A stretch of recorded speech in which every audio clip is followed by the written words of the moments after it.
दोस्तों, राहुल नौकरी के लिए इंटरव्यू देने बहरी से पटना जा रहा था। वो रात की आखिरी बस में चढ़ गया, इस उम्मीद में कि सुबह तक वो अपने गंतव्य तक पहुंच जाएगा। कुछ यात्रियों और ड्राइवर को छोड़कर बस लगभग खाली थी। राहुल खिड़की के पास बैठ गया और आराम करने की कोशिश करने लगा। जैसे ही बस शहर छोड़कर अंधेरी और घनी सड़क पर पहुंची, राहुल को हवा में ठंडक महसूस हुई। उसने खिड़की से बाहर देखा और पेड़ों और छायाओं के अलावा कुछ भी दिखाई नहीं दिया। उसे आश्चर्य हुआ कि क्या उसने रात में यात्रा करने का निर्णय सही लिया या नहीं।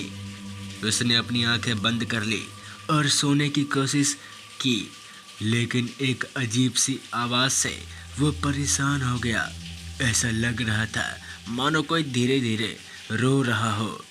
उसने अपनी आंखें खोली और चारों ओर देखा तो पाया कि उसके पीछे की सीट पर लाल साड़ी में एक महिला बैठी है।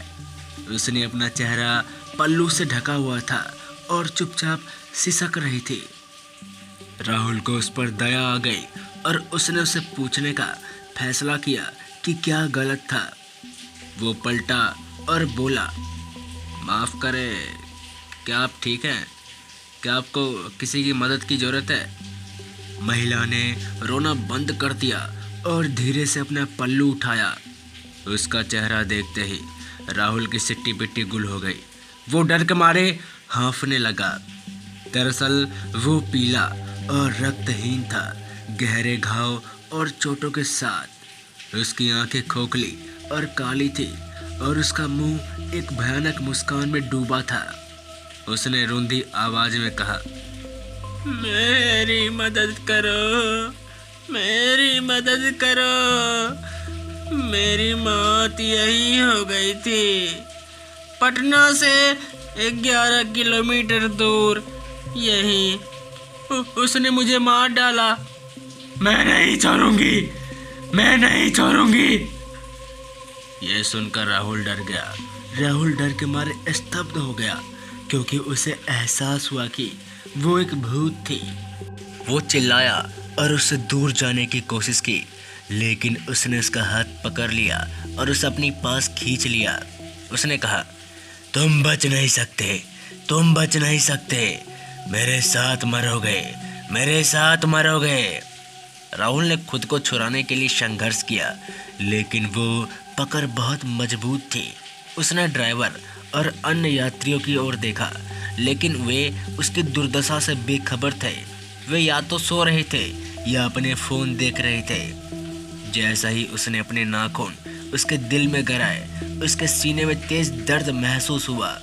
जब वो पागलों की तरह हंसने लगी तो राहुल को लगा कि उसकी जान जाने वाली है। उसने अपनी आंखें बंद कर ली और किसी चमत्कार के लिए प्रार्थना करने लगा। अचानक उसे एक जोरदार धमाका सुनाई दिया और झटका भी महसूस हुआ। बस सड़क पर किसी चीज़ से टकरा गई थी और जोर से रुक गई थी। राहुल ने आंख खोलकर देखा तो वो महिला जा चुकी थी। उसने अपनी छाती की ओर देखा तो वहाँ अब कोई खून नहीं था। उसे एहसास हुआ कि ये सब भगवान का चमत्कार था। जिसके बाद वो खुशी के मारे बस में ही सो गया, क्योंकि बस में उसके अलावा और कोई नहीं था। उसने राहत की सांस ली और उसे बचने के लिए भगवान को बार बार धन्यवाद दिया। तो दोस्तों, ये थी आज की कहानी। मिलते हैं ऐसी कहानी के साथ, तब तक के लिए जय हिंद, जय भारत। राहुल किस्मत वाला था कि उस रात उसकी जान बच गई, नहीं तो ऐसी हालातों में जान बचना नामुमकिन है।